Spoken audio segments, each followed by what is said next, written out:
HCF क्या होता है? एचसीएफ होता है हाईएस्ट कॉमन फैक्टर। जब हम छोटी क्लासेस में थे, जब जब हमने इस चीज़ को सीखा था, इसमें क्या होता है कि जो दो नंबर्स होते हैं उनमें जो सबसे बड़ा कॉमन नंबर होता है उस, या फिर हम उसको फैक्टर भी बोलते हैं, उसे हमें फाइंड आउट करना होता है। इस वीडियो में हम एचसीएफ का एल्गोरिथम सीखने वाले हैं, पर एल्गोरिथम सीखने से पहले हमें ये तो पता होना चाहिए कि एचसीएफ वर्क कैसे करता है। तो पहले मैं थोड़ा उसका इंट्रो दे देता हूँ कि जो एचसीएफ है वो हम कैसे निकालते हैं। देन उसके बाद हम बताएंगे कि एचसीएफ का हम एल्गोरिथम कैसे बना सकते हैं।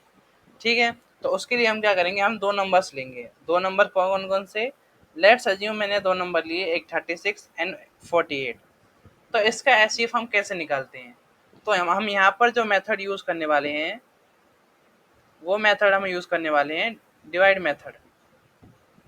एक और मेथड होता है हमारे पास, फैक्टर मेथड, कि हम इन दोनों का ऐसे टेबल बना के 36 और 48 देन प्राइम नंबर से डिवाइड कर करके इनके फैक्टर्स निकालते थे, 9 3 3 3। तो ऐसे हम इनके फैक्टर्स निकालते थे। पर अब क्या हो गया, मेथड बहुत लंबा है, इससे हम इतनी जल्दी नहीं निकाल सकते। तो हम जो सुटेबल जो हमारे पास टेक्निक है वो हमारे पास डिवाइड मेथड। डिवाइड मेथड से हम इजीली निकाल सकते हैं। अब ये मेथड कैसे वर्क करता है, तो इसको इरेज कर लेते हैं। तो अब हमारे पास दो नंबर है, एक नंबर है हमारे पास 36, दूसरा नंबर है 48। तो हम क्या करेंगे कि इसमें से एक नंबर को हम डिवाइड करेंगे दूसरे नंबर से। तो 48 जो है उसको हम डिवाइड करेंगे 36 से। और एक एक और चीज़ आपको बता देता हूँ कि कुछ टर्म्स हमें ध्यान में रखनी पड़ेगी इस चीज़ के लिए। तो मैं यहाँ पर एक बॉक्स में बना रहा हूँ चीज़ें। जैसे मैं एक नंबर 7 को डिवाइड करता हूँ 2 से, ठीक है। तो जब 2 से डिवाइड करूँगा तो दो तिया 6 और हमारे पास क्या बचेगा 1। तो इसमें कुछ टर्म्स होती है, जैसे इसको हम क्या बोलते हैं, इसको बोलते हैं हम डिवीज़र। और इसको ये क्या होता है, ये होता है हमारे पास रिमाइंडर।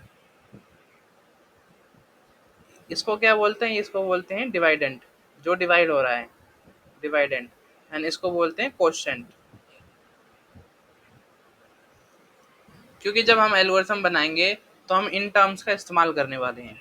जैसे यहाँ पर ये है डिवीज़र, ये है डिवाइडेंट। अब इसको जब डिवाइड करेंगे तो ये 1 से जाएगा 36 एंड रिमाइंडर बचेगा हमारे पास 12।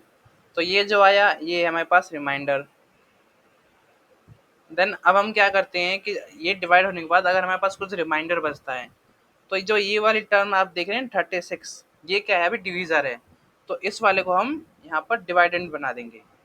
इसको हम यहाँ से दोबारा डिवाइड करने वाले हैं, किससे? अपने रिमाइंडर से। तो ये जो रिमाइंडर है ये रिमाइंडर ना होके अब ये बन जाएगा डिवीज़र। तो ये नया डिवीज़र है, पुराना डिवीज़र ख़त्म हो गया। एंड ये जो है ये नया डिवाइडेंट है, इन पुराने वाले को हम हटा देंगे। तो अब हम यहाँ से स्टार्ट करेंगे, अब वही प्रोसेस दोबारा दोबारा डिवाइड करेंगे। तो अब ये किससे जाएगा, तो ये 3 से चला जाएगा 36 एंड रिमाइंडर बचेगा 0। जब भी हमारा रिमाइंडर 0 आता है, अब यहाँ देखिए हमारे पास रिमाइंडर 0 आया, तो 0 आने के बाद ये हमारे पास सॉल्व हो गया। तो जिससे डिवाइड करने पे हमारा ये 0 आया है, यानी जो डिविज़र है जिसको डिवाइड करने से रिमाइंडर 0 आया है, वो नंबर होता है हमारा एचसीएफ। तो यहाँ पर एचसीएफ की वैल्यू क्या है, एचसीएफ की वैल्यू है 12। ठीक है, तो ऐसे हम निकालते हैं एचसीएफ दो नंबर्स का। अब हमने यहाँ पे सीख लिया, अब इसी चीज़ को हम कैसे एल्गोरिथम में करेंगे वो मैं अभी आपको बताऊंगा। ये हमारा एल्गोरिथम है टू कैलकुलेट द एचसीएफ। ये एल्गोरिथम मैंने खुद बनाया है ताकि जब आप इसे समझें तो आपको इजी लगे, क्योंकि इंटरनेट पर है वो बहुत ही इजी है, पर उससे आपकी अंडरस्टैंडिंग इतनी अच्छी नहीं होगी। क्योंकि हम जो मेथड यूज़ करते हैं अगर उसी का एल्गोरिथम उसी तरीके से बनाएं तो हमें अच्छे से समझ में आएगा और उसको हम कभी नहीं भूलेंगे। क्योंकि क्या होता है कि एल्गोरिथम के स्टेप्स बहुत होते हैं, हम इनको याद करने बैठ जाते हैं कि इसको रटेंगे जब भी हम कॉपी में लिख पाएंगे। पर अगर हमने उसको एक बार समझ लिया तो हम उसको कभी भी लिख सकते हैं, कितनी बार भी लिख सकते हैं। तो ये एल्गोरिथम है।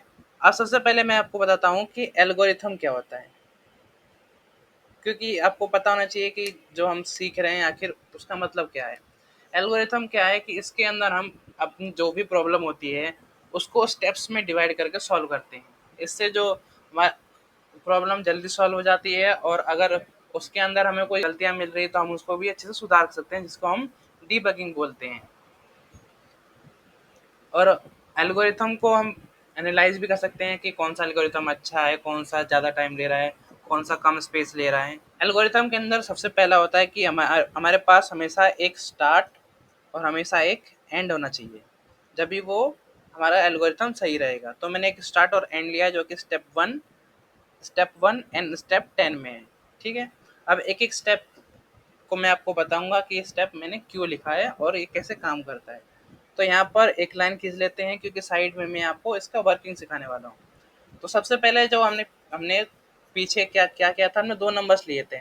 एक लिया था हमने 36, एक लिया था 48। ठीक है, तो वही चीज़ मैंने एल्गोरिथम में लिखी है। क्या लिखा है मैंने, स्टेप 2 में देखिए, इनपुट नम 1 एंड नम 2। ये क्या है, ये है दो नंबर्स जिनको मैंने इनपुट लिया है। ये नंबर्स कौन कौन से, 36 एंड 48। ये हो गया हमारा स्टेप 1। अब स्टेप 2, अब स्टेप 3 क्या है, dividend equal to num 1, divisor equal to num 2। इसका मतलब क्या हुआ कि इसका मतलब ये हुआ कि हमारे पास दो नंबर्स हैं, एक है 36, एक है 48। अब इसमें से एक नंबर को हम बना देंगे डिविजर और एक नंबर को बना देंगे हम डिवाइडेंट। यही तो किया था हमने पीछे, जो इससे पहले मैंने आपको बताया था कि एक डिवाइडर लिया था, एक डिवाइड और एक एक डिवीजर एक डिवाइडेंट लिया था।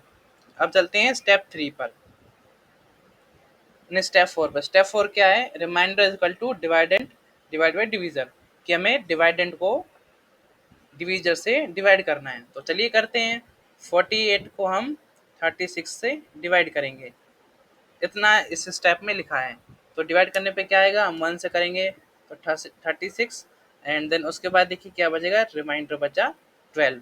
ये टर्म मैंने आपको बताई थी कि ये क्या है, ये हमारे पास डिवीजर है, ये हमारे पास अभी रिमाइंडर है, ये ये डिवीज ये डिवाइडेंट है हमारे पास 48। इसको एरे को मैं यहाँ कर देता हूँ, एंड ये क्या है, ये है क्वोशंट। उसके बाद अब हम चलते हैं स्टेप 5 पे। स्टेप 5 एक कंडीशन है, उसको देखते हैं। If reminder is equal to 0, कि अगर हमारा रिमाइंडर 0 है तो एस जो होगा वो हमारा डिवीजर होगा। ये कंडीशन मैंने बनाई है। हम चेक कर रहे थे ना कि अगर हमारा रिमाइंडर 0 आता है तो उसी को हम एस में लेंगे। तो यहाँ पर देखिए क्या है, हमारा जो रिमाइंडर है, रिमाइंडर क्या है, रिमाइंडर है 12। ये क्या, ये 0 है, नहीं ये 0 नहीं है।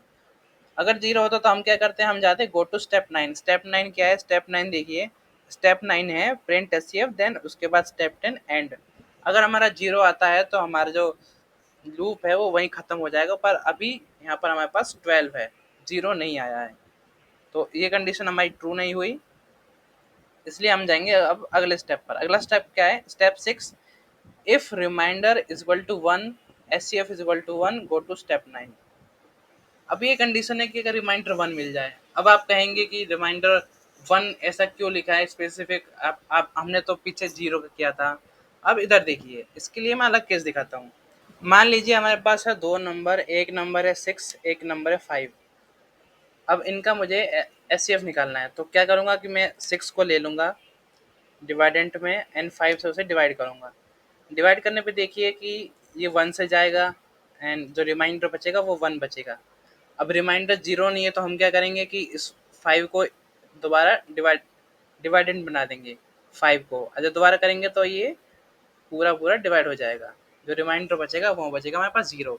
तो इस टाइम क्या हुआ कि जो हमारा फैक्टर हुआ, यानी जो हाईएस्ट फैक्टर हुआ एस वो हुआ 1। तो ये केस जब आएगा जब हम कंसेक्यूटिव नंबर देंगे, जैसे 5, 6, 4, 3। जब ऐसा होगा कि हमारे पास जो एस आएगा वो सिर्फ 1 आएगा, कि इन दोनों के बीच जो कॉमन है वो सिर्फ है 1 और कुछ कॉमन नहीं है। तो इसलिए इस केस को मैंने अलग लिया था। अब चलते हैं वापस अपने स्टेप पे। तो अभी देखिए रिमाइंडर हमारे पास 1 नहीं है, तो अब चलेंगे अगले स्टेप पे। अगला स्टेप क्या है, स्टेप 7। कि स्टेप 7 में क्या है कि डिवाइडेंड को हमें डिवीजर बनाना है, डिवीजर को रिमाइंडर बनाना है। अब यहाँ पे क्या किया उसने, क्या है कि जो हमारा डिवाइडेंट नया बनेगा डिवाइडेंड की जो वैल्यू होगी वो डिवीजर के बराबर कर दो। कि जो हमारे पास पहले डिवीजर क्या था, डिवीजर था 36, हमारे पास 36 डिवीजर था, अब वो बन जाएगा डिवाइडेंड, 36 बन गया डिवाइडेंड। और जो नया डिवीजर बनेगा वो बनेगा हमारा रिमाइंडर।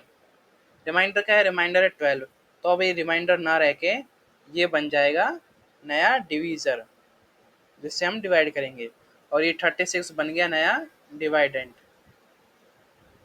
ये बनने के बाद अब इसको अब देखेंगे अगला स्टेप।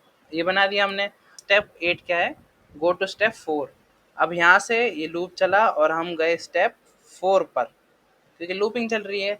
अब स्टेप 4 क्या है, अब हम दोबारा आ गए अपने स्टेप 4 पर, तो ये क्लियर कर लेते हैं। स्टेप 4 क्या है, reminder is equal to dividend divide by divisor, कि हमें डिवाइड करना है। तो चलिए डिवाइड करते हैं इसको।